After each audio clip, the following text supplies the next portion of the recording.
السلام عليكم ورحمة الله وبركاته.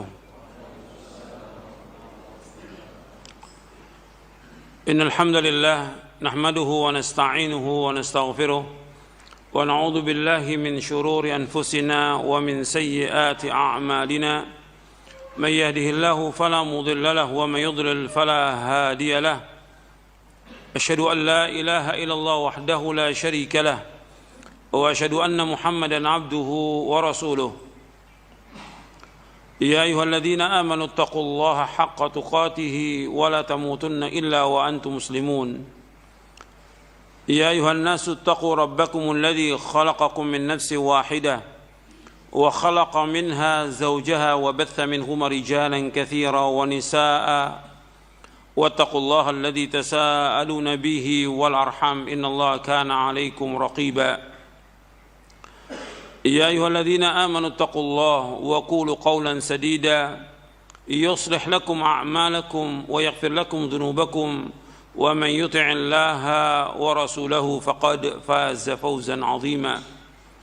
أما بعد فإن أصدق الحديث كتاب الله وخير الهدي هدي محمد صلى الله عليه وعلى آله وسلم وشر الأمور محدثاتها وكل محدثة بدعة وكل بدعة ضلالة وكل ضلالة في النار. Ayolah ikhwah, a'azakumullah, kepada jamaah yang hadir yang mudah-mudahan dirahmati oleh Allah Ta'ala, dan kepada kaum muslimin pemirsa TV Roja dan pendengar radio Roja yang mudah-mudahan dirahmati oleh Allah Ta'ala. Alhamdulillah, kita bersyukur kepada Allah Subhanahu wa ta'ala atas segala nikmat yang Allah karuniakan kepada kita, nikmat Islam, nikmat iman, nikmat sehat, nikmat afiat, nikmat dijauhkan oleh Allah dari berbagai macam malapetaka. Ikhwan fiddin, azakumullah, kita wajib bersyukur atas semua nikmat yang Allah karuniakan kepada kita. Dan nikmat yang Allah karuniakan kepada kita sangat banyak. Dan nikmat yang paling besar, kita diberikan hidayah di atas Islam dan sunnah. Diberikan hidayah oleh Allah di atas Islam dan sunnah.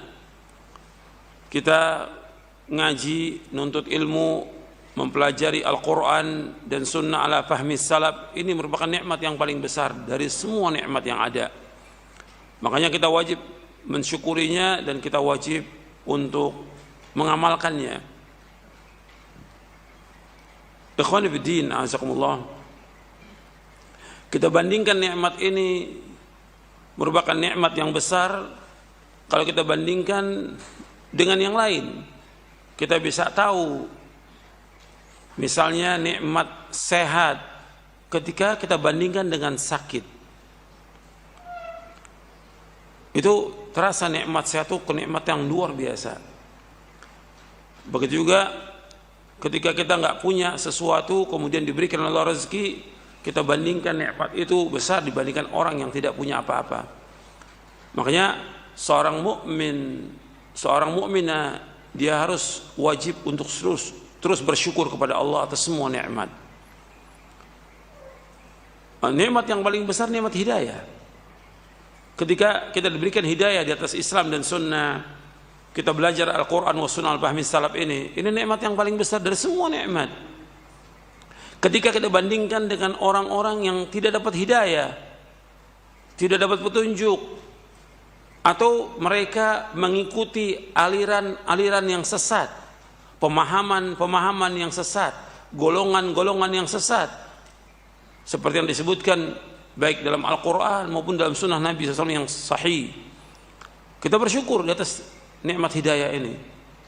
Ada orang-orang yang tetap di atas kesesatannya sampai wafat dalam keadaan sesat, mengikuti pemahaman yang sesat. Makanya kita wajib bersyukur atas nikmat ini. Nikmat kita belajar Quran wa sunnah ala fahmi salaf. Makanya kita pegang teguh, kita yakini, kita pahami, kita amalkan. Ilmu yang kita pelajari ini ilmu yang benar, karena jelas dalilnya dari Quran dan sunnah. Yang kita pelajari wahyu, Quran wa sunnah ala fahmi salaf. Kita pegang erat-erat ini, sebagaimana diperintahkan oleh Rasulullah SAW untuk berpegang erat-erat dengan Quran wa sunnah. Kemudian kita pahami dengan pemahaman yang benar, pemahaman salafus saleh. kemudian kita meyakininya, kemudian kita mengamalkannya, kemudian kita berusaha untuk mendakwakan kepada keluarga kita. Makanya ini harus terus kita belajar, nggak boleh berhenti. Membaca nggak boleh berhenti, baca Al-Quran dan Sunnah terus nggak boleh berhenti kita. Dan terus mohon kepada Allah hidayah agar kita tetapkan di atas hidayah. Karena yang sesat sudah banyak, yang menyimpang sudah banyak. Ini penting untuk kita pahami yang berkaitan dengan masalah ini. Ketika muncul pemahaman-pemahaman yang sesat atau tokoh-tokoh ahlul bid'ah yang berbicara yang telah menyimpang dari Quran Sunnah, maka kita berlindung kepada Allah, jangan kita ini seperti mereka. Mereka udah sesat. Kita bersyukur diberikan hidayah. Tinggal kita berusaha bagaimana bertambah hidayah di atas Islam dan Sunnah ini. Jangan keluar dari hidayah. Semangat kita dalam kita belajar, semangat dalam kita nuntut ilmu, semangat dalam kita membaca Quran, semangat dalam kita mempelajari hadis Nabi SAW, semangat dalam mempelajari sunnah, semangat sholat berjamaah, semangat dalam melakukan semua kebaikan, dan itu merupakan pintu-pintu hidayah. Ketika kita malas, nggak mau, itu mulai itu sedikit demi sedikit kita menyimpang dari jalan yang benar. Kalau sudah tahu ini wajib, jalankan. Kalau sudah tahu ini haram, tinggalkan. Kalau sudah tahu bahwa ini tauhid, kita laksanakan. Kalau tahu itu syirik, tinggalkan. Kalau sudah tahu ini sunnah, jalankan. Kalau tahu itu bid'ah, tinggalkan. Begitu Islam. Sehingga apa? Allah akan tambah hidayah. Walladzina ihtadaw zadahum huda wa atahum taqwahum. Orang-orang yang dapat hidayah, kami tambahkan hidayah, dan kami akan berikan mereka ketakwaannya. Ditambah hidayah oleh Allah Taala. Allah sebutkan dalam surah Maryam, Allah sebutkan juga dalam surah Muhammad. Orang-orang yang beriman ditambah hidayah oleh Allah. Makanya kita harus berjalan di atas hidayah ini, di atas Quran wa sunnah. Artinya kita berjalan di bawah naungan Quran wa sunnah ala fahmi salam. Terus berjalan dan terus memohon hidayah kepada Allah. Allahumma inni as'alukal huda wat tuqa wal afaf wal ghina. Dan minta kepada Allah agar kita ditetapkan di atas hidayah, di atas agama yang hak ini. Ya muqallibal qulub, tsabbit qalbi ala dini. Ya Allah yang membolak-balikan hati, tetapkan hatiku atas agama. Ini penting ikhwan fillah dalam kita beragama ini. Karena bukan mustahil orang yang tadinya sudah dapat hidayah kemudian dia sesat. Karena pengaruh banyak. Ya, pengaruh buku yang dia baca, pengaruh media sosial, pengaruh yang lain banyak sekali, pengaruh teman-teman yang jelek, pengaruh setan dan segala macam. Bukan mustahil orang yang terdapat hidayah kemudian dia sesat. Hidayah ini mahal, lebih mahal dari dunia dan seisinya hidayah ini. Maka kita bersyukur kepada Allah, masih ada orang yang membimbing kita di atas Islam dan Sunnah. Kita bersyukur kepada Allah dan terus berjalan di atas hidayah. Dan kalau sudah tahu ini benar, jalankan. Jangan kita malas untuk menjalankannya. Jangan kita menyimpang. Udah tahu tapi kita nggak mau laksanakan. Lama-kelamaan akan sesat. Ketika orang sudah tahu ini kebenaran, nggak mau menerima kebenaran. Disampaikan dalil Quran Sunnah, nggak mau terima dalil. Dia tolak dalil itu. Sesat dia. Ketika dia sudah mulai menyimpang, Allah simpangkan hatinya. Falamma zaghu azaghallahu qulubahum. Tatkala dia sudah menyimpang dari kebenaran, Allah simpangkan hatinya, Allah biarkan dia sesat. Jadi hati-hati itu. Ini masalah hidayah, masalah mahal. Kita harus berjalan di atas hidayah, di atas Quran wa sunnah ala fahmi salaf. Dan ini nikmat yang besar yang wajib kita syukuri. Kita ditakdirkan Allah nggak punya apa-apa, miskin papa, tapi kita belajar Quran Sunnah al-fahmi salaf, berjalan di atas hidayah. Ini kenikmatan yang luar biasa dari semua nikmat yang ada di muka bumi ini. Ini wajib kita pegang seumur hidup kita. Karena ini mahal. Banyak orang-orang yang dia menyesal di akhir hayatnya. Kenapa? Tidak berjalan di atas hidayah ini. Ikhwan fillah, azakumullah.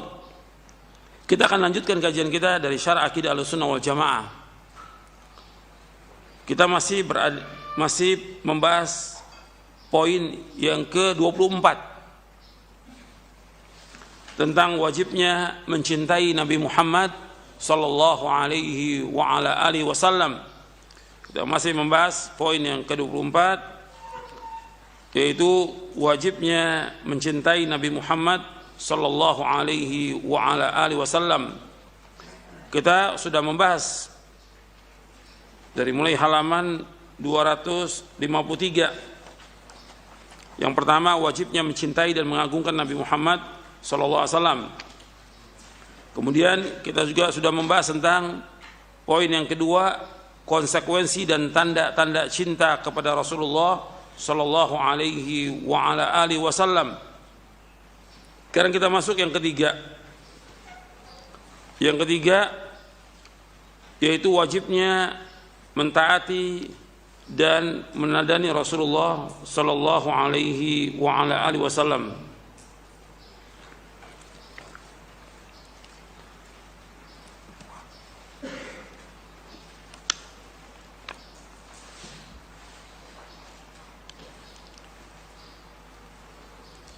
Kita wajib mentaati, untuk melihat di halaman 260.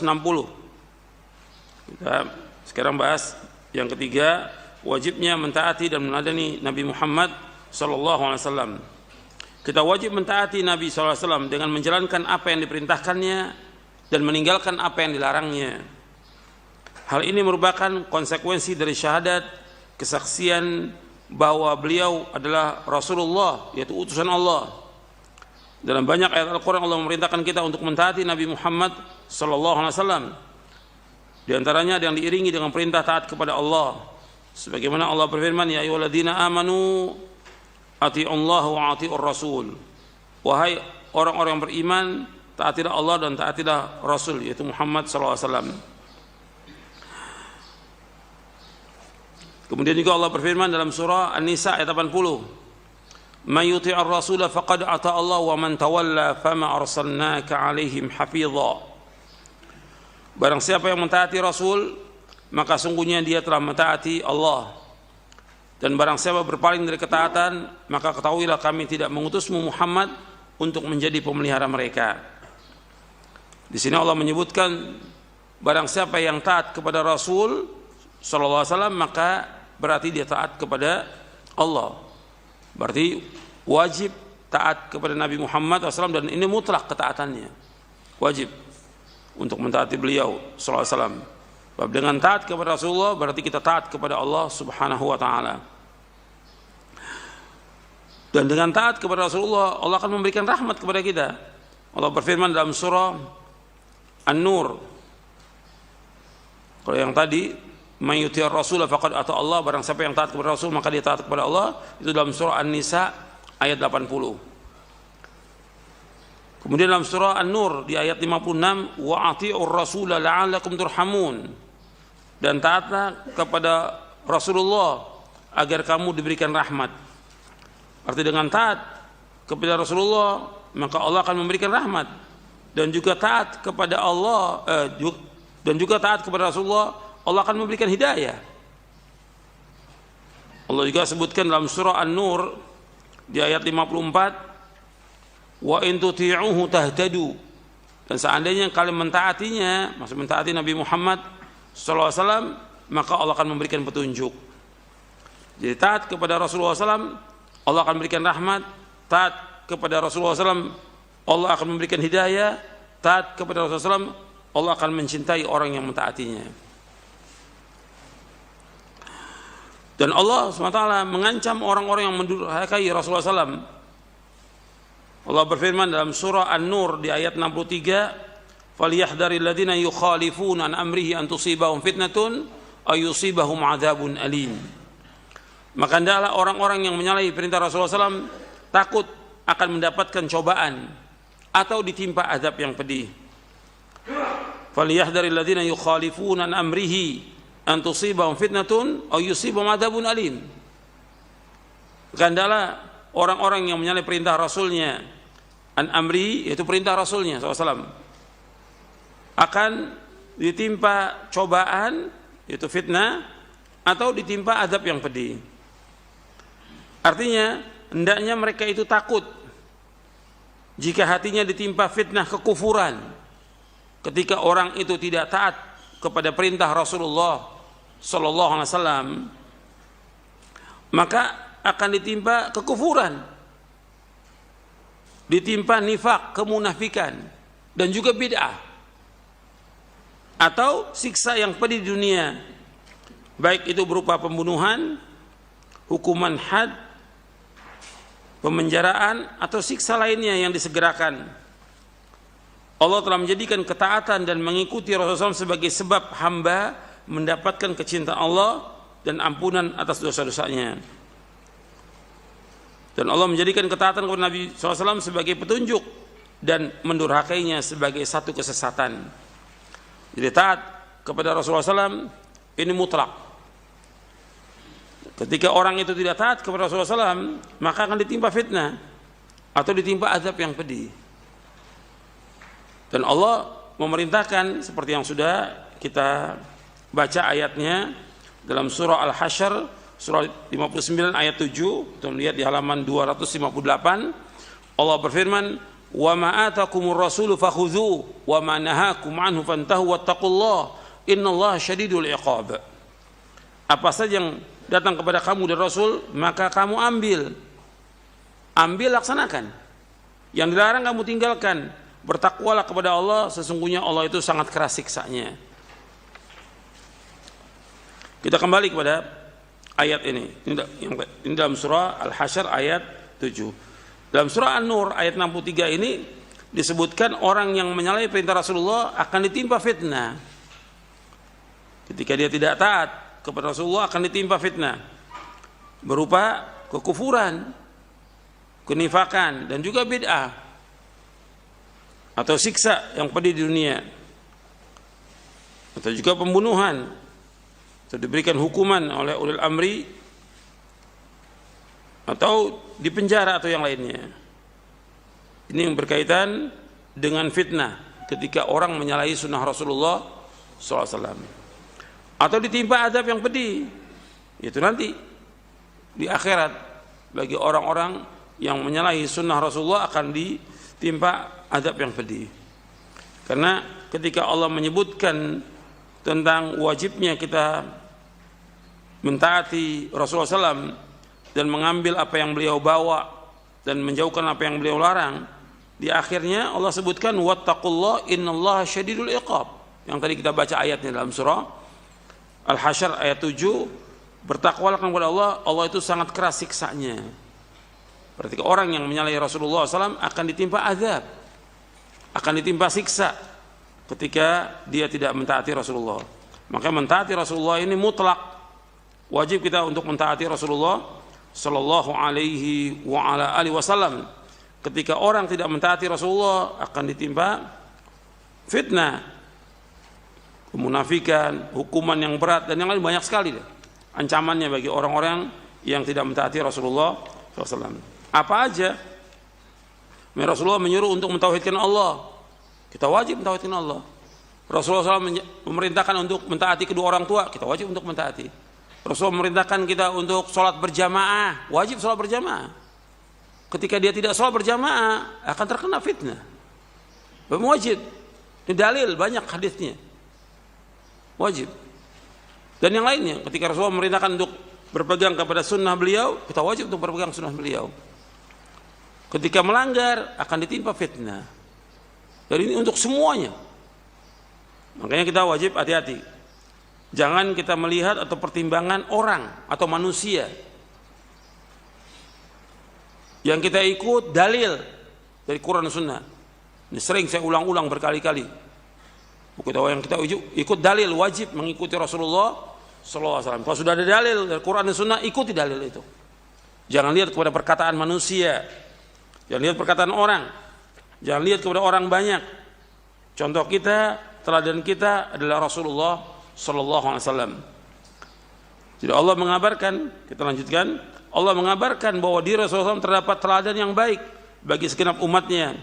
Allah berfirman dalam surah Al-Ahzab ayat 21, lihat halaman 262, laqad kana lakum fi rasulillahi uswatun hasanatun liman kana yarjullaha wal yawmal akhir wa dzakarallaha katsira. Sungguh telah ada pada diri Rasulullah SAW suri tauladan yang baik bagi kalian, bagi orang-orang yang mengharapkan rahmat Allah dan kedatangan hari kiamat dan yang banyak mengingat Allah. Di teladan kita contoh kita, ikutan kita Rasulullah SAW. Bukannya ustadz, bukannya kiai, bukannya ulama, tapi Rasulullah SAW. Teladan kita, contoh kita Rasulullah SAW. Bagi orang-orang yang mengharapkan Allah, bertemu dengan Allah, mengharapkan hari akhir, dan juga dia banyak mengingat Allah SWT. Al-Hafidh Ibnu Katsir rahimahullah berkata, ayat yang mulia ini adalah pokok yang agung tentang meneladani Rasulullah SAW dalam berbagai perkataan, perbuatan, dan perilakunya. Untuk itulah Allah Tabaraka wa Ta'ala memerintahkan manusia untuk meneladani sifat sabar, keteguhan, kepahlawanan, perjuangan, dan kesabaran Nabi dalam menanti pertolongan dari Rabb-Nya ketika perang Ahzab. Karena ayat ini terdapat dalam surah Al-Ahzab, surah 33 ayat 21. Semoga Allah senantiasa mencurahkan salawat dan salam kepada Rasulullah SAW hingga hari kiamat. Ini dalam tafsir Ibnu Katsir. Di dalam Al-Quran, Allah telah menyebutkan ketaatan kepada Rasulullah SAW dan meneladaninya sebanyak 40 kali. Artinya ini diulang-ulang tentang wajibnya taat kepada Rasulullah. Karena jiwa manusia lebih membutuhkan untuk mengetahui apa yang Nabi SAW bawa dan mengikutinya daripada kebutuhan manusia kepada makanan dan minuman. Jika seseorang tidak mendapatkan makan minum, ia hanya berakibat mati di dunia. Sementara jika seorang tidak mentaati dan mengikuti Rasulullah SAW, akan mendapatkan siksa dan kesengsaraan yang abadi. Untuk lihat lagi pembahasan kita tentang iman kepada para rasul.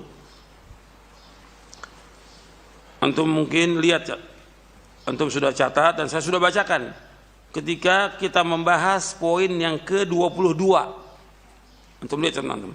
Ketika kita membahas poin yang ke-22 tentang iman kepada Rasul-Rasul Allah, saya bawakan tentang qaidah nafi'ah fi wujubil i'tisam birrisalah. Antum lihat antum, saya bawakan tentang qaidah nafi'ah fi wujubil i'tisam birrisalah. Qaidah yang bermanfaat tentang wajibnya kita berpegang kepada risalah. Yang saya bawakan dan saya bacakan dari Majmu' Fatawa Syekhul Islam Ibnu Taimiyah rahimahullah di juz yang ke-19, bahwa kebutuhan manusia kepada risalah lebih daripada kebutuhan manusia kepada makan dan minum dan semua kebutuhan yang lainnya. Karena orang butuh kepada hidayah, orang butuh kepada dijelaskannya bagaimana beribadah kepada Allah, bagaimana mentaati Allah, bagaimana mentaati Rasulullah SAW. Orang butuh bagaimana kita melaksanakan perintah Allah, menjauhkan larangannya. Ini harus dijelaskan oleh Rasulullah SAW.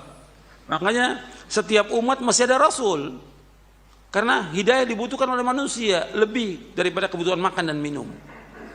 Ketika orang tidak makan dan tidak minum, dia mati. Tapi ketika orang tidak tahu hidayah, bagaimana mentauhidkan Allah, menjauhkan syirik, bagaimana dia menetapkan nama-nama dan sifat-sifat Allah, dia tidak tahu, maka dia akan sengsara seumur hidupnya. Sesat di dunia, belum lagi nanti diazab oleh Allah di kubur dan nanti di akhirat. Dia butuh hidayah. Hidayah bagaimana mengetahuinya? Ya dengan petunjuk Rasulullah sallallahu alaihi wasallam. Jadi manusia ini butuh kepada diutusnya para rasul agar memberikan penjelasan, bimbingan, agar manusia tahu bagaimana beribadah kepada Allah. Karena manusia diciptakan oleh Allah untuk ibadah kepada Allah. Wa ma khalaqtul jinna wal insa illa liya'budun. Tidak kau ciptakan jin dan manusia untuk beribadah kepadaku. Beribadah kepada Allah artinya mentauhidkan Allah. Kita harus tahu bagaimana Rasulullah SAW menjelaskan, Al-Quran menjelaskan dan Rasul menjelaskan tentang tauhid rububiyah, uluhiyah, asma wa sifat, dan juga semuanya dalam kehidupan ini. Bagaimana kita beragama, bagaimana kita meniti jalan hidup ini agar kita selamat dunia dan akhirat. Jadi ketika orang dia tidak mentaati Rasulullah SAW, tidak mengikuti Rasulullah SAW, maka dia akan mendapatkan siksa dan kesengsaraan yang abadi. Maka Nabi SAW memerintahkan agar kita mengikuti beliau dalam melakukan berbagai macam ibadah, dan hendaknya ibadah itu dilakukan sesuai dengan cara yang beliau contohkan sallallahu alaihi wasallam. Beliau Rasulullah SAW bersabda, "Shallu kama ra'aitumuni usalli." Salatlah kalian sebagaimana kalian melihat aku salat. Hadis ini sahih diriwayatkan Imam Bukhari. Arti kita untuk salat sudah ada contoh dari Nabi SAW. Bagaimana cara salat Nabi dari mulai takbir sampai salam. Nabi sudah contohkan, dan sahabat melihat bagaimana cara salat Nabi dari mulai takbir sampai salam. Jelas itu. Makanya ditulis oleh para ulama tentang sifat salat Nabi sallallahu alaihi wasallam. Dan Syekh Al-Albani rahimahullah telah menulis tentang sifat salat Nabi. Begitu juga beliau tulis juga dalil-dalilnya dengan lengkap dalam aslu sifat salat Nabi, pokok sifat salat Nabi, 3 jilid. Jadi tentang cara salat sudah jelas. Sebagaimana juga beliau SAW mencontohkan cara wudu juga jelas. Tapi kalau kita lihat manusia ini tidak mengikuti contoh Nabi. Sebagian dalam wudunya, contoh wudunya aja, itu masih banyak yang salah. Sampai dia sudah tua nggak tahu cara wudu. Bukan hanya orang awam, termasuk ustadznya, kiainya nggak tahu wudunya. Wudu ngusap kepala masih begini. Mana ada dalilnya? Antum lihat, perhatian. Apakah dia ustadz, dia kiai, dia ulama? Coba antum lihat deh. Kalau antum ke pondok-pondok itu, antum lihat bagaimana cara wudunya si kiai itu.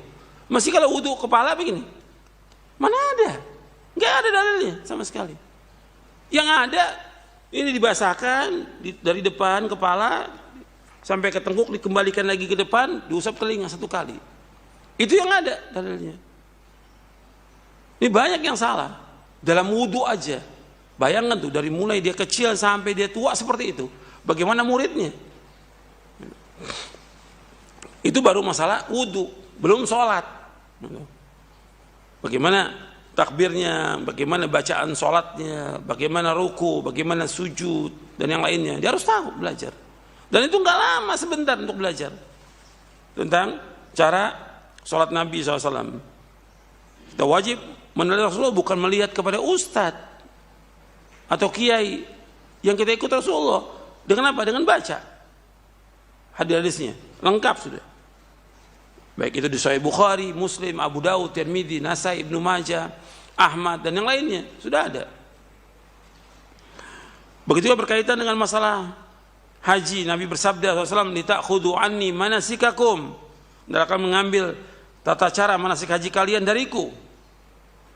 Artinya Nabi suruh, ini hadis sahih diriwayatkan oleh Imam Muslim, disuruh untuk mengikuti tata cara manasik haji dari Rasulullah SAW. Nabi sudah contohkan. Maka Syekh Albani juga menulis tentang hajjatun Nabi kama rawaha Jabir. Haji Nabi sebagaimana diriwayatkan oleh Jabir. Waktu Nabi haji, banyak yang ikut haji bersama Nabi SAW. Kurang lebih hampir 100.000 orang dari seluruh penjuru dunia yang sudah beriman kepada Rasulullah SAW datang untuk menaikkan ibadah haji. Yang paling lengkap meriwayatkannya Jabir. Syekh Albani menulis kitab yaitu Hajjatun Nabi SAW kama rawaha Jabir. Hajjatun Nabi sebagaimana diriwayatkan oleh Jabir bin Abdullah radhiyallahu anhu. Dan ini mudah. Dan Rasulullah juga bersabda SAW, "Man amila amalan laisa alaihi amruna fahuwa raddun." Barang siapa melakukan suatu amalan yang tidak ada contoh dari kami, maka amalan tertolak. Hadis ini sahih riwayat Muslim. Jadi barang siapa mengamalkan satu amalan yang enggak ada dalam urusan agama kami, enggak ada contohnya, amalan itu tertolak, enggak diterima oleh Allah Subhanahu wa taala. Dan hadis ini dibawakan dalam Arba'in An-Nawawi oleh Imam Nawawi di hadis yang kelima dari sahabat Aisyah radhiyallahu anha ummul mukminin. Nabi bersabda SAW, "Man ahdatha fi amrina hadza ma laysa minhu fahuwa radd." Barang siapa mengadakan sesuatu yang baru dalam agama kami yang kami tidak contohkan, maka tertolak. Artinya semua amalan yang Nabi nggak contohkan, semua bid'ah, semua tertolak. Maka Nabi sudah ingatkan dari awal tentang tidak bolehnya orang berbuat bid'ah. Bid'ah itu asalnya kecil, tapi lama-kelamaan besar, yang kemudian orang tidak bisa keluar dari bid'ah itu. Sesat dia. Yang mengatakan bahwa bid'ah itu sesat Rasulullah SAW. Kullu bid'atin dhalalah wa kullu dhalalatin finnar. Setiap bid'ah itu sesat, setiap kesesatan tempat neraka. Yang mengatakan adalah Rasulullah SAW. Yang pertama kali beliau mengatakan demikian. Dan terus beliau ulang-ulang. Di zaman Rasulullah tidak ada bid'ah. Tidak ada. Tapi Nabi ingatkan terus. Karena Nabi SAW mengetahui dari Allah bahwa umatnya akan berpecah belah menjadi 73 golongan, 72 masuk neraka, 1 yang masuk surga. Dan mereka semuanya berbuat bid'ah. 72 golongan ini. Makanya Nabi ingatkan terus tentang bid'ah ini, wajibnya kita berhati-hati. Wa iyyakum wa muhdatsatil umur fa inna kulla muhdatsatin bid'ah wa kulla bid'ah dhalalah. Jauhkan dari kalian dari setiap perkara-perkara yang baru, karena setiap yang baru adalah bid'ah dan setiap bid'ah adalah sesat. Jadi kita wajib hati-hati, enggak boleh menganggap ringan masalah bid'ah, enggak boleh. Kemudian juga Nabi bersabda SAW, "Man raghiba an sunnati falaysa minni." Barang siapa yang membenci sunnahku maka ia bukan termasuk golonganku. Hadis ini riwayat Bukhari dan Muslim. Dan masih banyak dalil yang lain menunjukkan perintah mengikuti Nabi SAW dan larangan menyelisihinya. Ikhwan fillah, azakumullah. Kita pembahasan sampai sini. Ada yang perlu saya jelaskan di sini. Ini Nabi menyebutkan tentang masalah sholat. Nabi menyebutkan tentang manasik haji. Kalau masalah sholat Nabi jelaskan, masalah manasik haji Nabi jelaskan, masalah puasa Nabi jelaskan, masalah nggak mungkin Nabi nggak jelaskan tentang masalah akidah, tidak mungkin. Nggak mungkin Nabi nggak jelaskan tentang masalah tauhid, tidak mungkin. Makanya ini masalah yang penting nih harus kita perhatikan. Kalau sudah datang dalil dari Quran dan Sunnah yang berkaitan tentang wajib kita taslim, kita taslim. Yang nggak dibicarakan oleh para sahabat radhiyallahu anhum, kita diam. Jangan bertanya. Saya ambil contoh. Nabi SAW tidak pernah ditanya oleh sahabat. Nggak pernah ada seorang sahabat bertanya ketika Nabi menjelaskan kepada sahabat tentang Allah istiwa di atas arsy. Ketika Nabi bertanya kepada seorang budak, Aina Allah, di mana Allah? Ini udah kita bahas di poin-poin sebelumnya. Allah itu di mana? Dijawab fis sama, di atas langit. Gak pernah ada yang tanya tentang bagaimana Allah, bagaimana yang lainnya. Gak pernah ada. Mereka sudah seperti itu. Gak ada yang bertanya bagaimana istiwa, tidak pernah ada. Kewajiban kita ketika Nabi sudah menyebutkan di mana Allah dan dijawab Allah di langit, kita wajib mengimani itu. Dan ini pertama kita wajib untuk taat kepada Allah. Yang kedua taat kepada Rasulullah, karena Allah menjelaskan demikian dalam Al-Quran. Amintum man fis sama, apakah kalian merasa aman dengan yang di langit? Disebutkan bahwa Allah di atas langit. Allah juga menyebutkan Ar-Rahman 'ala arsy istawa. Allah istiwa di atas arsy. Kita wajib untuk menerima itu. Jangan bertanya lagi. Makanya di awal-awal kita kembali lagi kepada pembahasan di dalam kitab ini. Antum lihat di dalam kitab ini berkaitan dengan taslim. Antum lihat di halaman 45 dalam kitab ini. Bab ini penting. Ketika kita membahas bab yang kedua, kaidah dan prinsip Ahlus Sunnah wal Jamaah dalam mengambil dan menggunakan dalil.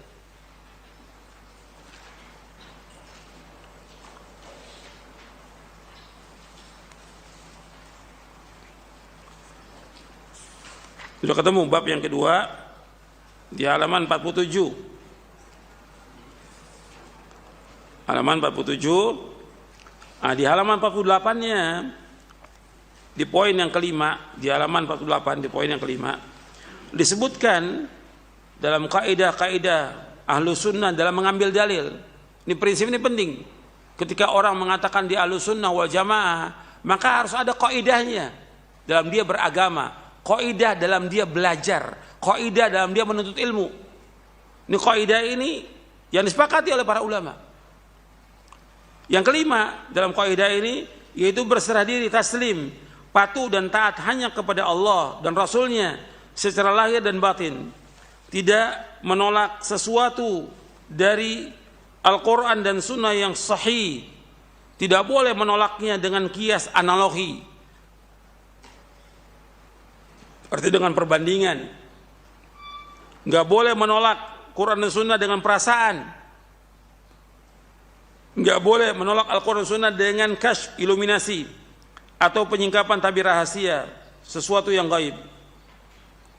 Tidak boleh menolak Quran dan Sunnah dengan ucapan seorang syekh. Tidak boleh menolak Quran dan Sunnah dengan pendapat imam-imam dan lainnya. Ini prinsip dalam kita beragama yang harus kita pegang seumur hidup. Ini harus diingat ini, bahwa kita wajib taslim, patuh dan taat hanya kepada Allah Rasulnya secara mutlak, lahir dan batin. Tidak boleh menolak sesuatu dari Quran dan Sunnah yang sahih. Tidak boleh ditolak dengan kias, analogi, perbandingan. Nggak boleh. Nggak boleh ditolak dengan perasaan. Nggak boleh ditolak dengan kasyf. Ini istilah dari orang-orang torekot. Penyingkapan tabir rahasia, sesuatu yang gaib. Tidak boleh menolak Quran Sunnah dengan perkataan seorang syekh. Tidak boleh menolak Al-Quran Sunnah dengan perkataan seorang imam. Kemudian antum lihat lagi penjelasannya di halaman 57 dari buku ini, Syarah Aqidah Ahlussunnah wal Jamaah.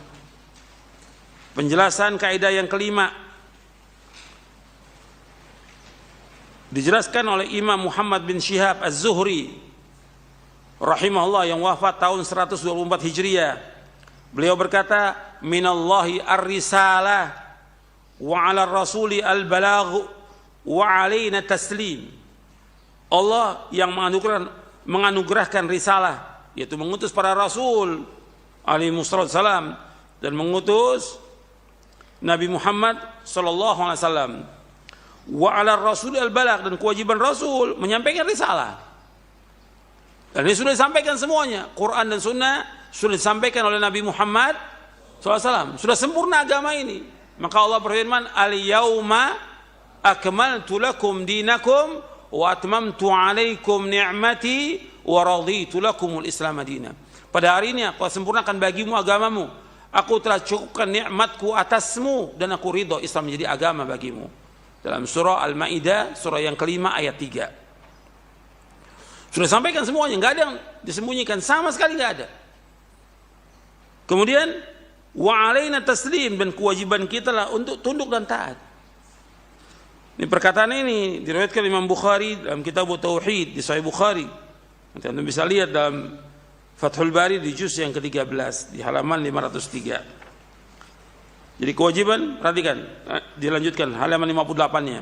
Kewajiban seorang muslim adalah tunduk dan taslim secara sempurna, serta tunduk kepada perintah Rasulullah SAW, menerima berita yang datang dari beliau SAW dengan penerimaan yang penuh dengan pembenaran. Tidak boleh menentang apa yang datang dari Allah dan Rasulnya dengan perkataan yang batil atau hal-hal yang syubhat atau ragu-ragu, dan tidak boleh dipertentangan dengan perkataan seorang pun dari manusia.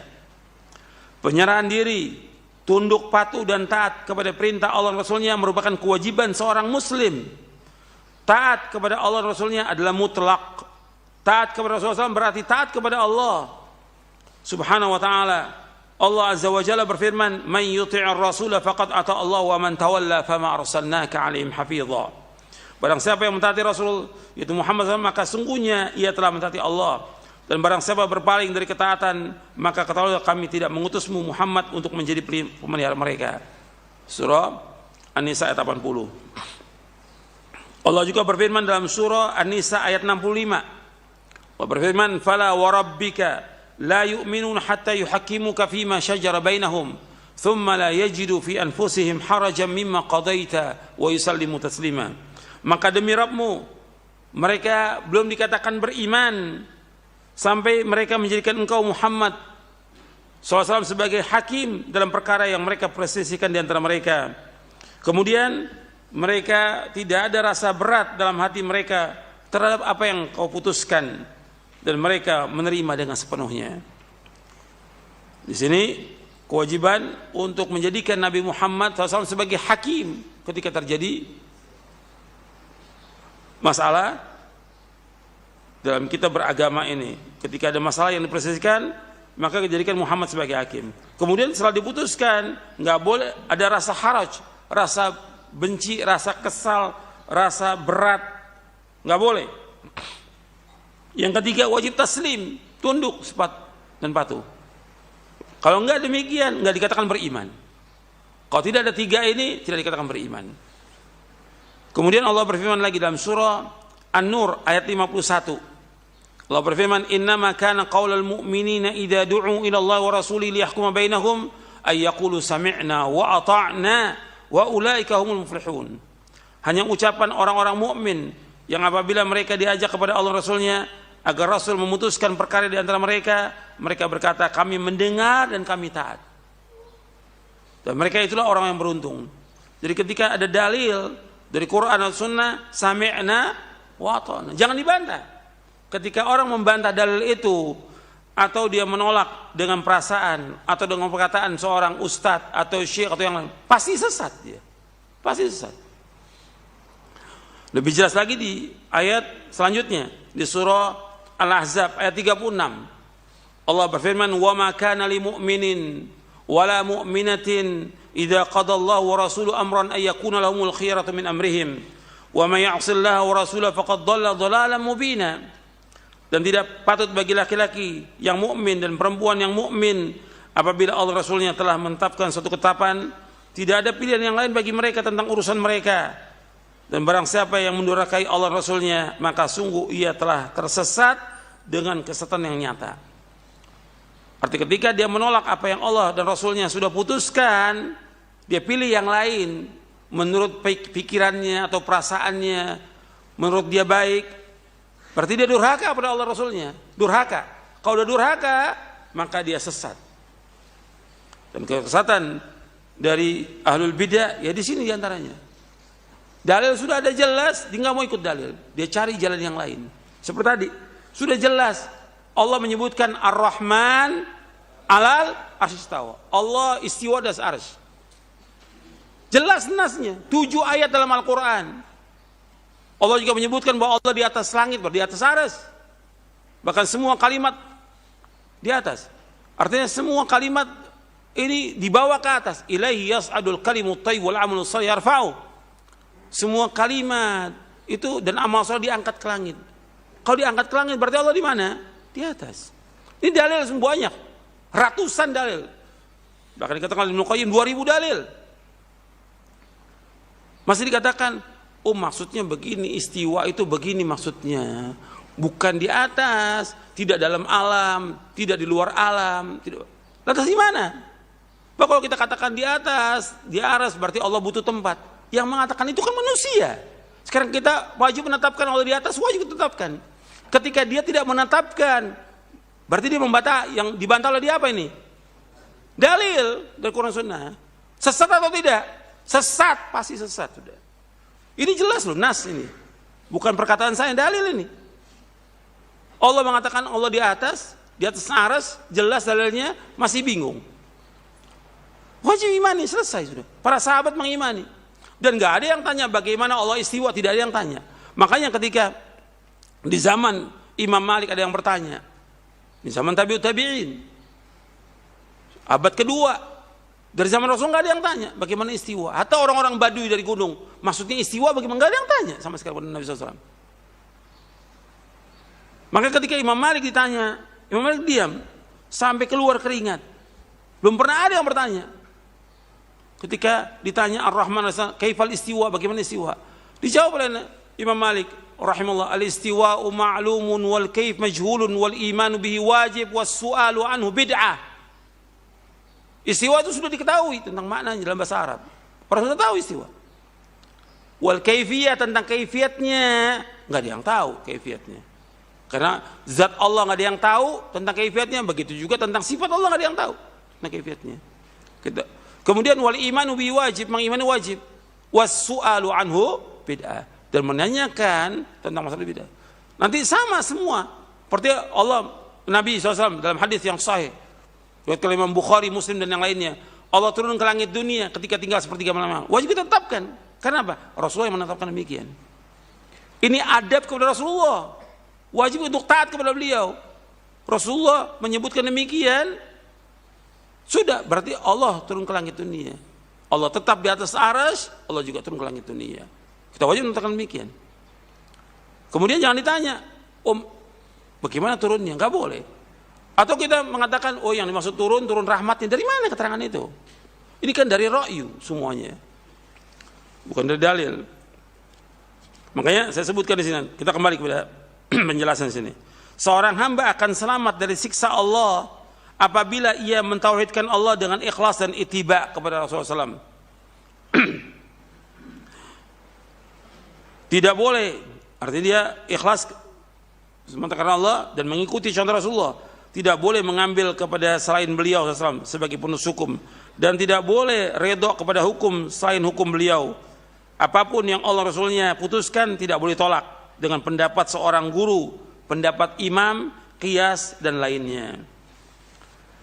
Sesungguhnya seorang muslim tidak akan selamat di dunia dan di akhirat sebelum ia berserah diri dengan mutlak kepada Allah dan Rasulnya SAW dan menyerahkan apa yang belum jelas baginya kepada orang yang mengetahuinya.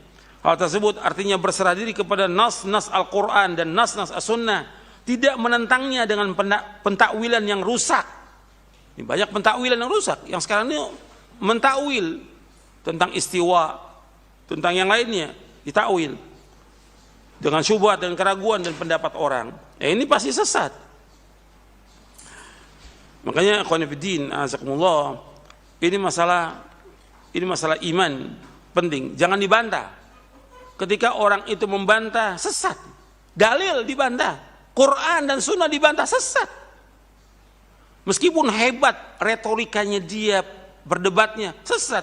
Justru ini yang dibenci oleh Rasulullah SAW. Dan sebab sesat itu karena apa? Diberikan dia kemampuan berdebat.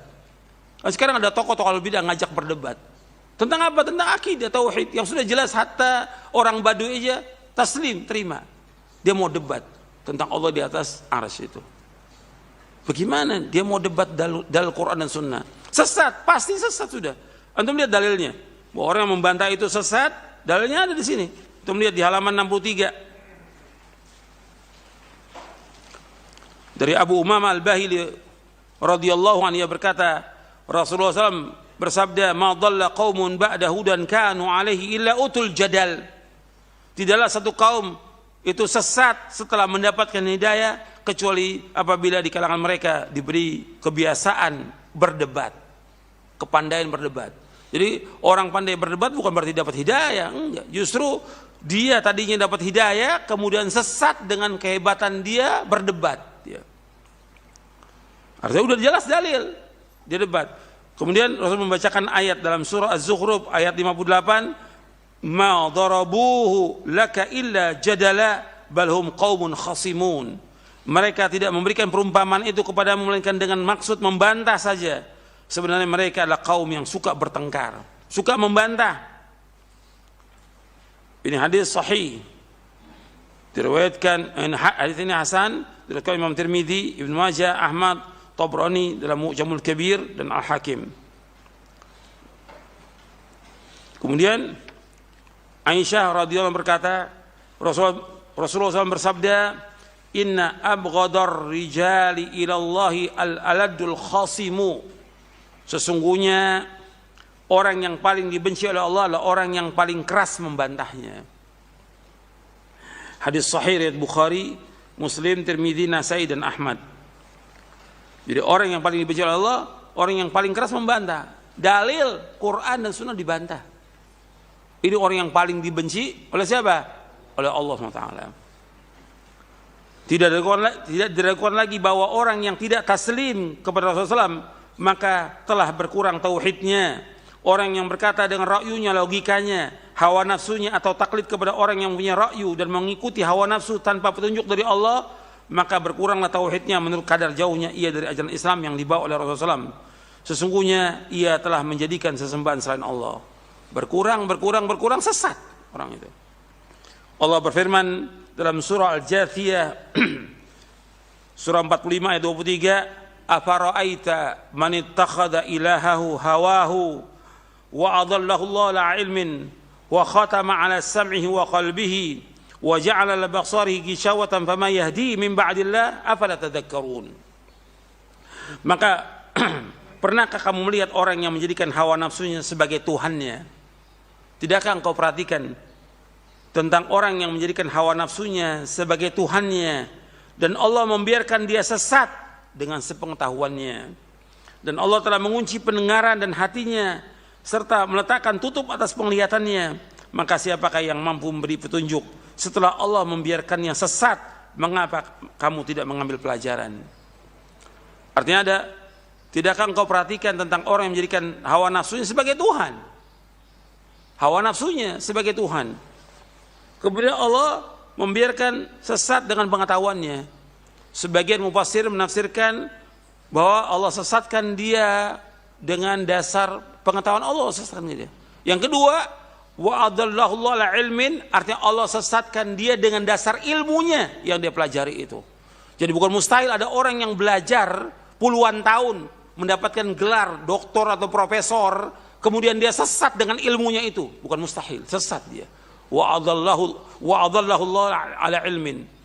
Wa adallahu Allah ala ilmin. Allah sesatkan dia dengan dasar ilmunya. Kemudian Allah kunci pendengarannya, hatinya. Allah jadikan di penglihatannya penutup. Enggak ada lagi yang bisa menunjuki dia orang itu. Dan ini banyak dari zaman dahulu orang yang sesat. Dia sudah tahu dalil, dia nggak mau terima dalil, kemudian sesat. Dia merasa hebat dengan ilmunya. Dia merasa bangga dengan ilmunya, sehingga dia sesat. Merasa hebat dia. Pada hakikatnya orang merasa hebat dengan ilmunya, pada hakikatnya mengikuti apa? Hawa nafsu. Menjadikan hawa nafsunya sebagai apa? Tuhan. Allah sesatkan.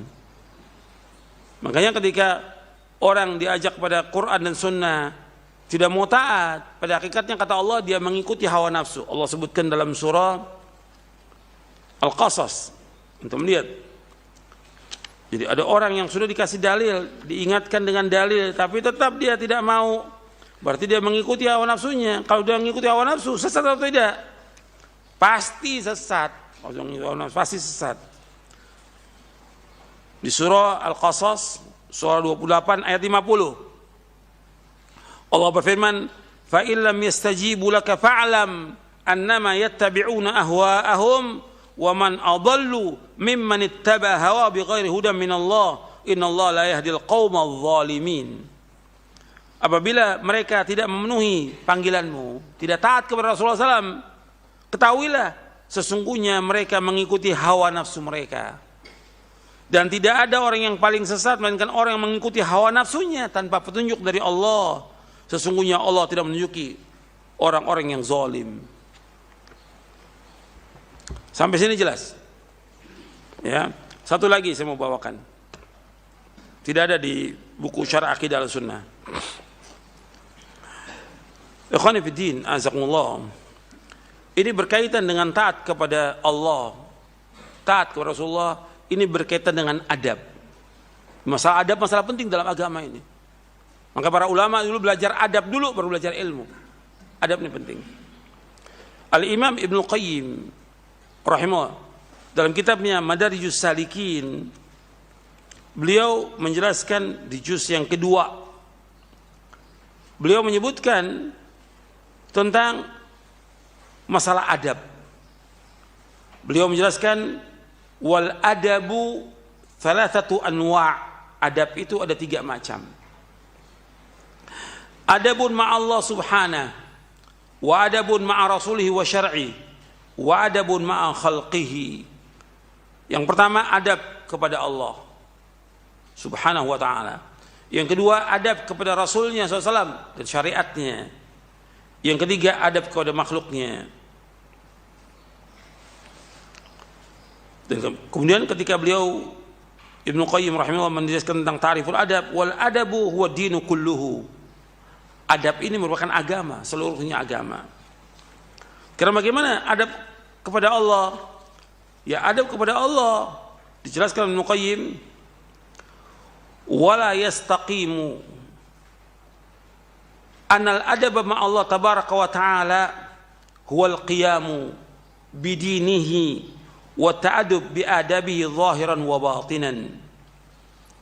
Wa la yastaqimu li ahadin qatt al adab ma Allah illa bi thalathati asya'.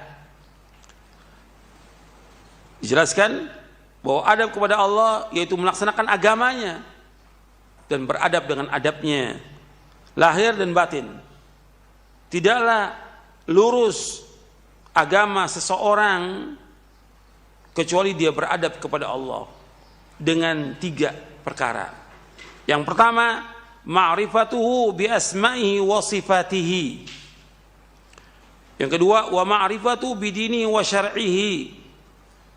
Yang ketiga, wa ma yuhibbu wa ma yakrah. Artinya tidaklah lurus agama seorang kecuali dia beradab kepada Allah dengan 3 perkara. Yang pertama, yaitu dia mengenal Allah dengan nama-nama dan sifat-sifatnya. Yang kedua, dia mengenal Allah dengan agamanya dan syariatnya. Yang ketiga, dia mengenal apa-apa yang dicintai oleh Allah dan apa yang dibenci oleh Allah.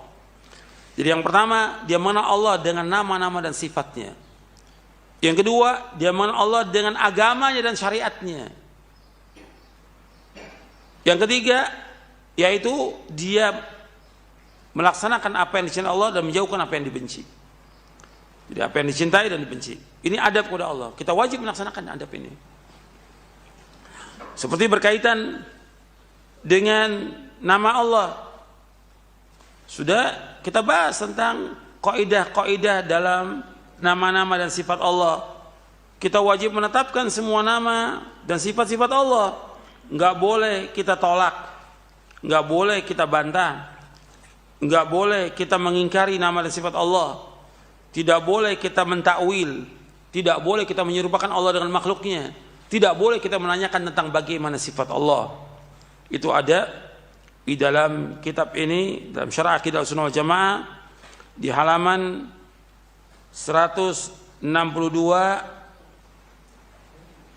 163 dan seterusnya.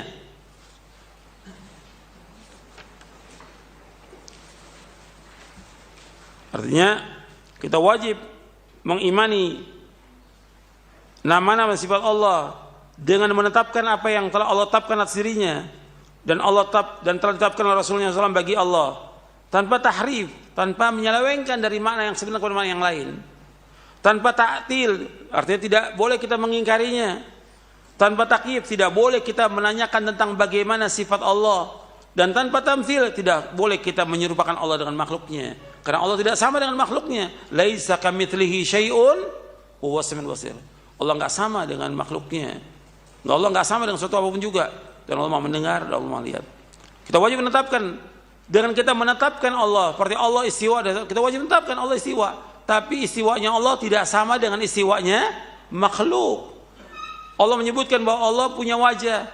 Wa yabqa wajhu rabbika dzul jalali wal ikram.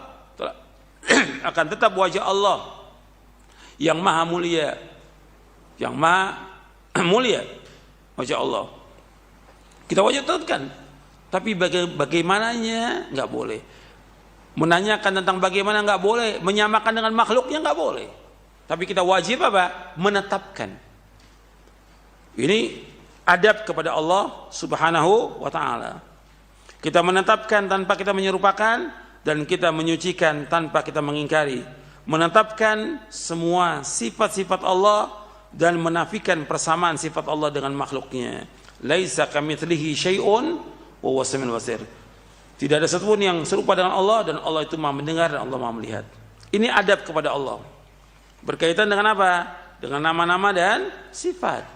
Sama adab kepada Allah juga berkaitan dengan tauhid uluhiyah. Kita wajib untuk berdoa, meminta hanya kepada Allah. Ketika orang dia berdoa kepada kuburan, meminta kepada makhluk, dia tidak punya adab kepada Allah. Di sini dia menyekutukan Allah dengan siapa? Dengan makhluknya. Nggak punya adab orang ini kepada Allah. Dan seterusnya nanti berkaitan dengan ini. Ini panjang pembahasannya. Makanya Allah menyebutkan dalam Al-Quran, wa ma qadarullaha haqqa qadrihi, dalam surah Az-Zumar ayat 67. mereka tidak memuliakan Allah sebagaimana yang sebenarnya memuliakan Allah. Ini dijelaskan oleh Ibnu Qayyim dalam kitabnya Ad-Da' wa Dawa. Orang-orang yang mengingkari nama-nama sifat Allah, orang-orang yang mereka mentakwil sifat Allah, nggak punya adab kepada Allah. Mereka ini nggak menghargai Allah sama sekali. Begitu juga yang kedua yang berkaitan dengan adab kepada Allah, kita mengenal agamanya, syariatnya, kita wajib belajar. Begitu juga yang ketiga, wajib kita belajar, kita mengetahui apa yang Allah cintai, apa yang Allah benci. Yang Allah cintai kita laksanakan, yang Allah benci kita tinggalkan. Itu yang pertama, berkaitan adab kepada siapa? Allah. Yang kedua, adab kepada Rasulullah SAW. Kata Ibnu Qayyim rahimahullah, wa amal adabu ma'ar rasuli fal qur'anu mamlu'un bihi farasul adabi ma'ahu kamalu taslimi lahu wal inqiyadu li amrihi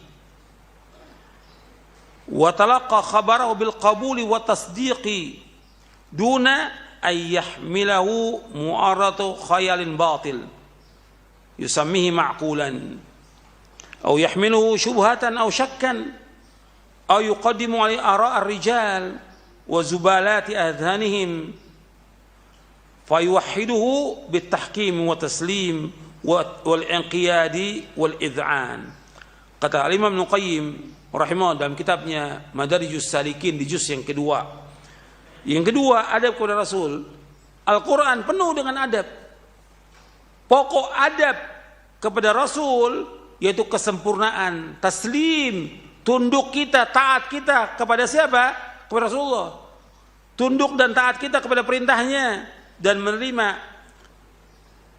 sunnahnya beliau dengan penerimaan dan membenarkan. Kewajiban kita ketika datang dalil dari Quran dan Sunnah, kewajiban apa? Kita terima, membenarkan. Wa ma atakumur rasulu fakhudhu wa ma nahakum anhu fantahu wattaqullaha inna syadidal iqab. Terima. Membenarkan semuanya kalau datang dari Nabi. Seperti disebutkan, aina Allah, di mana Allah? Dijawab oleh budak itu, di atas langit. Ada di buku ini pembahasannya. Di atas langit. Terima. Hadis yang sahih riwayat Muslim dan yang lainnya. Kita wajib untuk terima. Nggak boleh kita membawa itu, menolaknya dengan khayalan yang batil. Yang dikatakan ini makul menurut akal.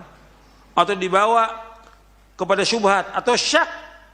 Atau mendahulukan pendapat orang daripada dalil. Atau juga kotoran dari pemikiran mereka. Kita wajib untuk mentauhidkannya dengan apa? Dengan kita taslim kepada Rasulullah SAW. Terima, tunduk dan patuh kepada beliau. Makanya kemudian Ibnu Qayyim mengatakan, sungguh aku telah satu hari aku pernah berbicara kepada tokoh-tokoh ini, tokoh-tokoh ahlul bidah di zaman Ibnu Qayyim. Banyak tokoh ahlul bidah dari kalangan Syiah, dari kalangan Qadariyah, Murji'ah, Asy'ariyah. Yang paling banyak zaman itu apa? Asy'ariyah, Maturidiyah, banyak zaman itu. Pernah aku berbicara kepada mereka.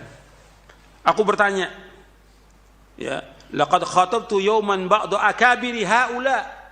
Pada satu hari aku pernah berbicara dengan tokoh-tokohnya dari ahlul bidah ini. Sa'altuka billah, aku tanya kalian dengan nama Allah.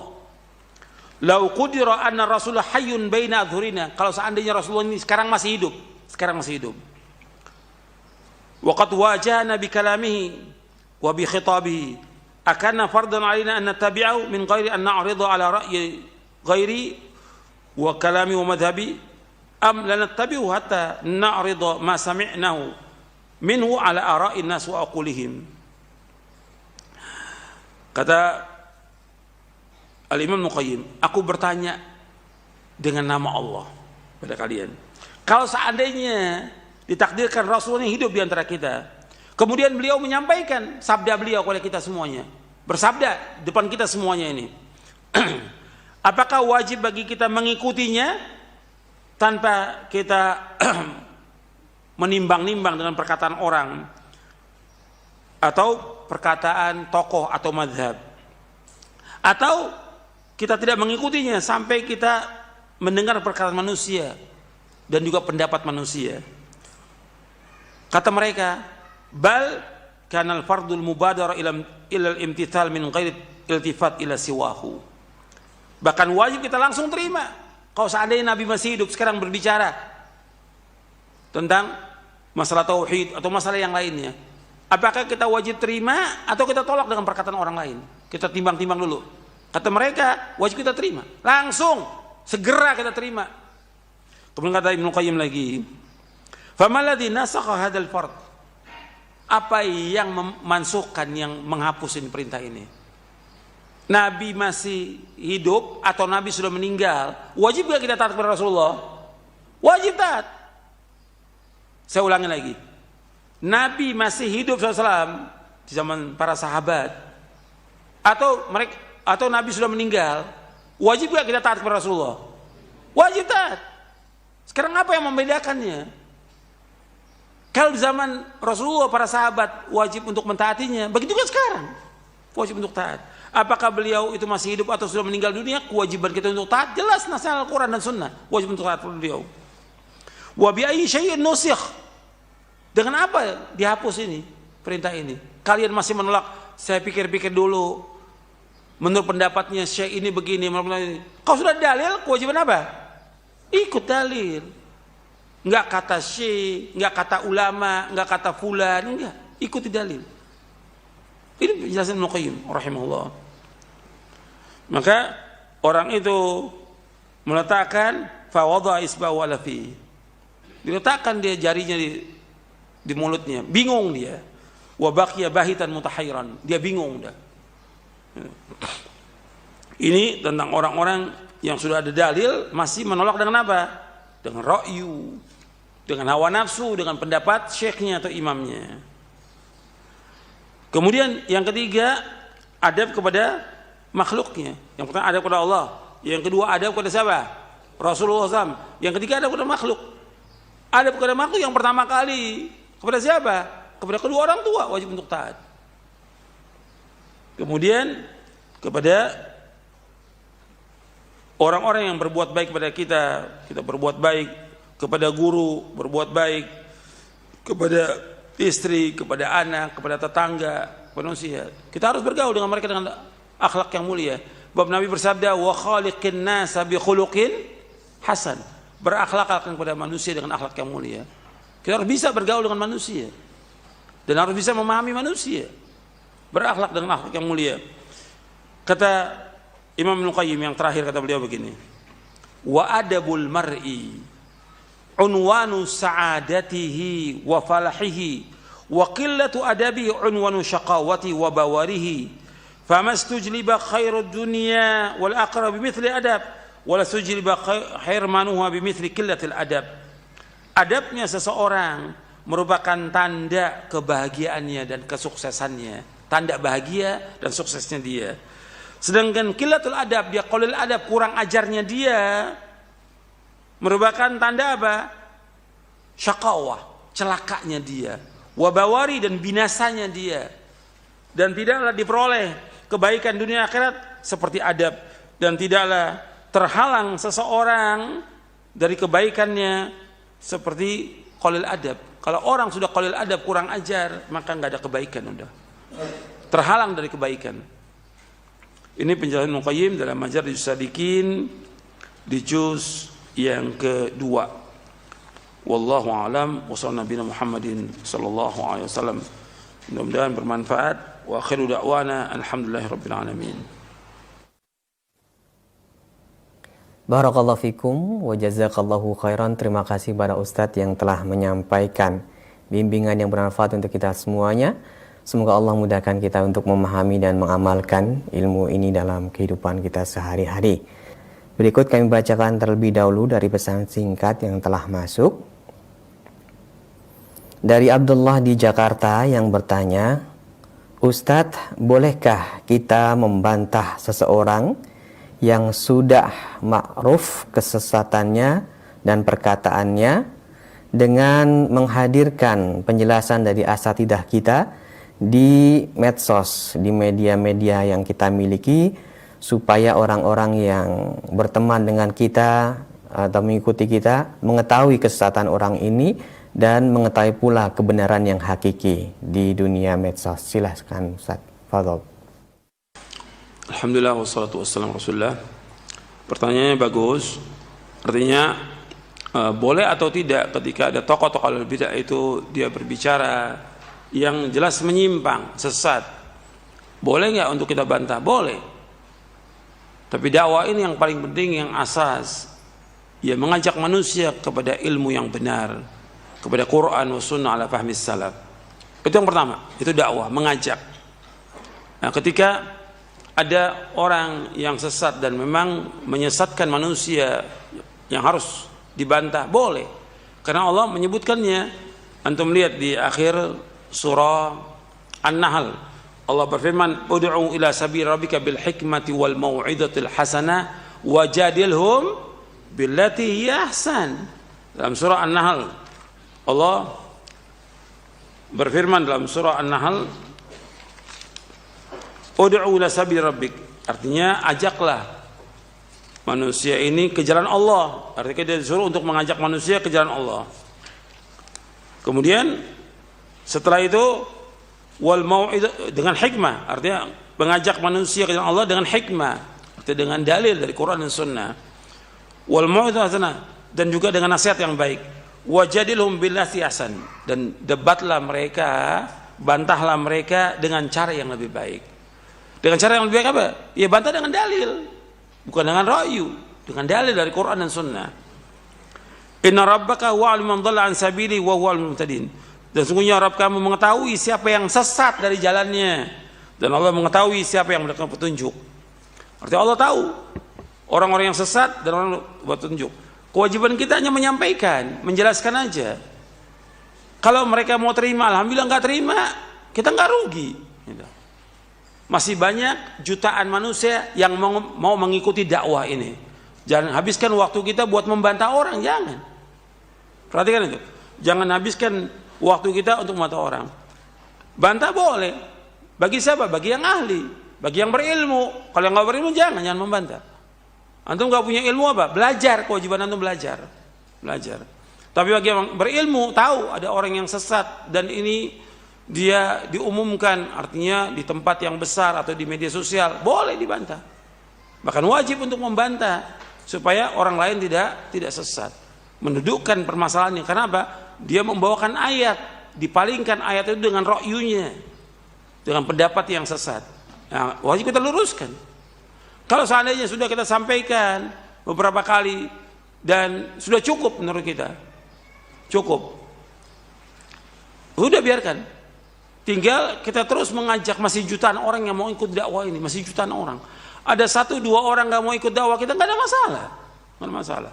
Nabi aja SAW yang sudah masya Allah dakwahnya udah paling baik itu, akhlaknya paling mulia, tapi tetap nggak ada yang menolak dakwah Nabi?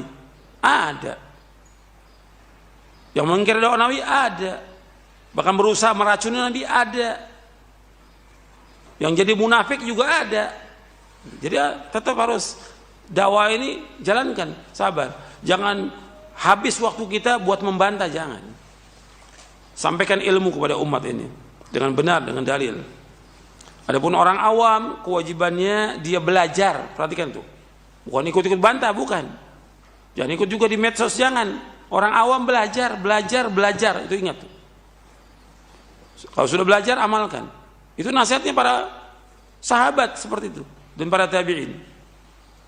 Makanya dikatakan oleh Abdullah bin Mas'ud radhiyallahu an, ta'allamu fa idza alimtum fa'malu. Belajar kalian, belajar. Kalau sudah belajar, amalkan. Sudah, soal perdebatan urusannya para dai, para ustadz yang berilmu, bukan urusan kita. Urusan kita belajar dan mengamalkannya. Jelas? Silakan yang lain tanya. Nah, Ustaz, barakallahu fikum, jazakallahu khairan. Terima kasih atas nasihat yang bermanfaat yang telah disampaikan. Dan berikut ini kami memberikan kesempatan bagi Anda yang ingin bertanya langsung via telepon, silakan. Halo. Assalamualaikum. Waalaikumsalam warahmatullahi wabarakatuh. Dengan Bapak siapa ini, di mana? Dari Pak Yadi di Tenggamus. Silakan Pak Yadi, pertanyaannya. begini, ini Pak Ustadz, ya masalah akidah Ahlussunnah wal Jamaah.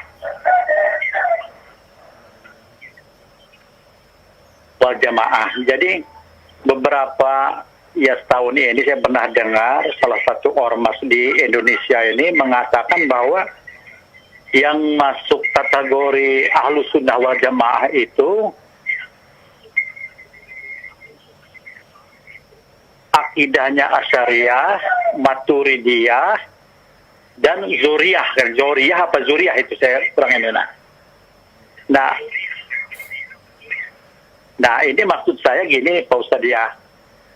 Pertanyaan gini, di sini juga kan untuk kita sebagai sedikit banyak saya udah mendengar dari TV Sunnah, terutama Roja, untuk menjelaskan ke masyarakat di sekitar saya di sini kan semuanya ngaku Ahlussunnah wal Jamaah semua. Walaupun mereka itu tarekot tarekot. Iya, Pak, pertanyaannya langsung saja. Jadi secara bahasa atau definisinya supaya mudah dimengerti sama masyarakat awam, itu definisi dari Ahlussunnah wal Jamaah itu supaya bisa diterima dengan gamblang itu apa itu Pak Ustadz? Supaya kita juga bisa dapat ngejelasin gitu, supaya karena semuanya ngaku Ahlussunnah Jamaah gitu, itu sedang. Iya, baik Bapak, terima kasih. Terima kasih nih ya. Iya. Yo, assalamualaikum. Waalaikumsalam warahmatullahi wabarakatuh. Fadhal Ustaz. Iya. Tentang definisi Ahlussunnah wal Jamaah, lihat di buku ini Syarah Akidah Ahlussunnah wal Jamaah halaman 36 dan seterusnya. Yang tanya itu lihat bukunya. Yang tanya tadi lihat bukunya. Halaman 36. Definisi Ahlussunnah wal Jamaah. Jadi Ahlussunnah wal Jamaah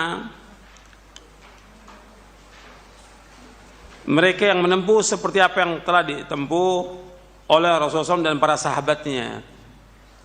Disebut Ahlussunnah karena kuatnya mereka berpegang dan berittiba, mengikuti sunnah Nabi SAW dan para sahabatnya. As-sunnah menurut bahasa adalah jalan, cara, apakah jalan itu baik atau buruk. Sedangkan menurut ulama akidah, as-sunnah adalah petunjuk yang telah dilakukan Rasulullah SAW dan para sahabatnya, baik tentang ilmu, i'tiqad, keyakinan, perkataan maupun perbuatan. Dan inilah sunnah yang wajib diikuti. Orang mengikutinya akan dipuji dan orang menyalahinya akan dicela. Jadi Ahlussunnah wal Jamaah, Ahlussunnah orang yang mengikuti sunnah, wal Jamaah mengikuti para sahabat. Ini yang dikatakan Ahlussunnah wal Jamaah.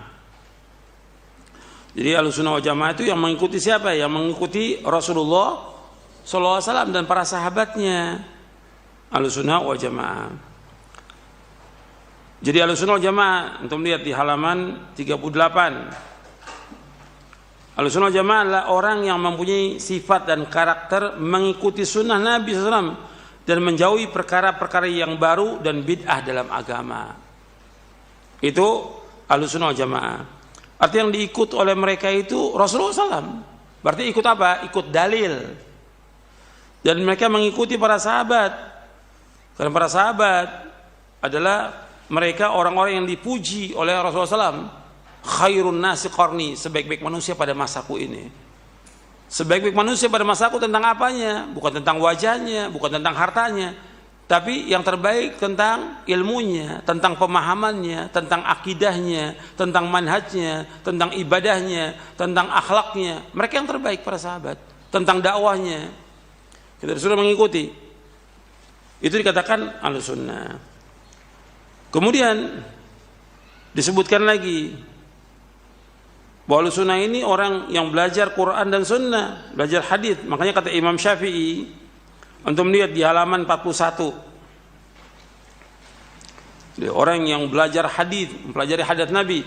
Kata Imam Syafi'i rahimahullah, kata beliau, apabila aku melihat seorang ahli hadis, seolah-olah aku melihat seorang sahabat Nabi SAW. Mudah-mudahan Allah memberikan ganjaran terbaik pada mereka. Mereka telah menjaga pokok-pokok agama untuk kita dan wajib atas kita berterima kasih atas usaha mereka. kata Imam Syafi'i. Kemudian disebutkan lagi oleh Ibnu Hazm rahimahullah, Ahlussunnah yang kami sebutkan adalah ahlul haq, sedangkan selain mereka adalah ahlul bid'ah. Karena sungguhnya Ahlussunnah adalah para sahabat dan setiap orang yang mengikuti manhaj mereka dari para tabi'in yang terpilih, kemudian ashabul hadis dan yang mengikuti mereka dari ahli fikih dari setiap generasi sampai pada masa kita ini, serta orang-orang awam yang mengikuti mereka baik di timur maupun di barat. Ini dalam kitabnya Al-Fisal fil Milal wal Ahwa wan Nihal. Jadi kapan munculnya Ahlussunnah? Ya sejak zaman timbulnya firqah-firqah yang sesat. Sudah dibedakan itu antara Ahlussunnah dengan Ahlul Bid'ah. Dulu nggak dibedakan karena belum timbul firqah yang sesat. Ketika sudah mulai timbul firqah Khawarij, firqah Syiah, firqah Qadariyah, firqah Jahmiyah, Murji'ah dan yang lainnya, baru kemudian dibedakan antara Ahlussunnah dengan Ahlul Bid'ah. Tadinya nggak ada seperti itu. Makanya dulu orang membawakan hadis langsung diterima. Tapi ketika timbul firqah-firqah sesat, sammu lana rijalakum, sebutkan nama-nama rawi-rawi kamu. Fayunzur ila sunnah fayukhadhu hadisum, dilihat pada al-sunnah diambil hadisnya. Wa yunzur ila al-bidah fala yukhadhu hadisum, kemudian dilihat pada al-bidah enggak diambil hadisnya. Kemudian istilah sunnah ini sudah ada sejak para ulama salaf. Antum lihat di halaman 42 dan seterusnya.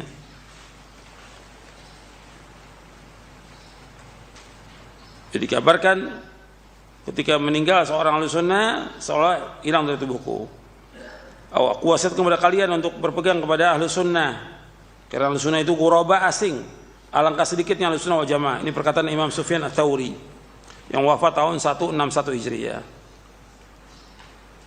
Dan seterusnya antum bisa lihat itu.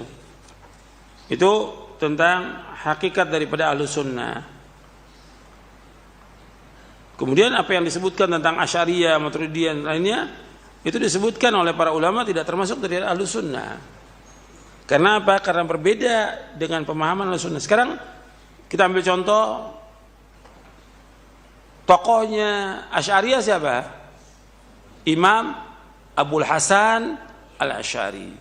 Imam Abul Hasan Al-Asy'ari nulis beberapa kitab yang tadinya beliau ini adalah mengikuti pemahaman Mu'tazilah. Saya sudah sampaikan di sini bahwa Imam Abul Hasan Al-Asy'ari rahimahullah, beliau masih kecil, orang tuanya sudah meninggal, yatim. Kemudian ibunya menikah lagi dengan Abu Ali Al-Jubai, tokoh Mu'tazilah. Kemudian belajarlah dengan Abu Ali Al-Jubai, mengikuti Mu'tazilah kurang lebih 40 tahun. Kemudian setelah itu, karena dia sebagai imam, sebagai tokoh, dia tinggalkan tuh. Selama 40 tahun ditinggalkan, saya meninggalkan ajaran Mu'tazilah ini. Mu'tazilah sesat, sebutkan para ulama sesat, termasuk juga oleh Imam Abul Hasan Asy'ari. Kemudian dia mengikuti pemahaman Kullabiyah yang menetapkan berapa sifat, mentakwil sifat-sifat yang lainnya. Kemudian beliau terakhir kembali kepada Ahlussunnah, maka beliau menulis kitab namanya Al-Ibana an Usulid Diyana. Beliau juga kitab Maqalat Al-Islamin. Beliau juga menulis kitab Ar-Risalah ila Ahli Thaghar. Beliau wafat tahun 324 Hijriah. Imam Abul Hasan Asy'ari menjelaskan tentang wajibnya kita menetapkan nama-nama dan sifat-sifat Allah. Dan beliau juga menetapkan tentang istiwanya Allah di atas, menetapkan Al-Quran kalamullah, dan yang lainnya banyak. Itu bisa dibaca kitab Al-Ibana an Usulid Diyana. Adapun kemudian orang-orang yang menisbatkan kepada Asy'ariyah, Imam Abul Hasan berlepas dari mereka. Mereka menisbatkan Asy'ariyah, pada hakikatnya mereka dalam masalah tauhid uluhiyah berbuat syirik. Dalam masalah wasiat mereka mentakwil. Abul Hasan tidak mentakwil. Jadi udah beda itu antara Asy'ariyah dengan Abul Hasan Al-Asy'ari. Dan masih banyak lagi penjelasan para ulama tentang masalah ini. Panjang pembahasannya. Saya pikir cukup sampai di sini kajian kita, mudah-mudahan bermanfaat. Dan kurang lebihnya saya mohon maaf. Wassalamualaikum warahmatullahi wabarakatuh. Subhanakallahumma bihamdik asyhadu an la ilaha illa anta astaghfiruka wa atubu ilaik. Assalamualaikum warahmatullahi wabarakatuh.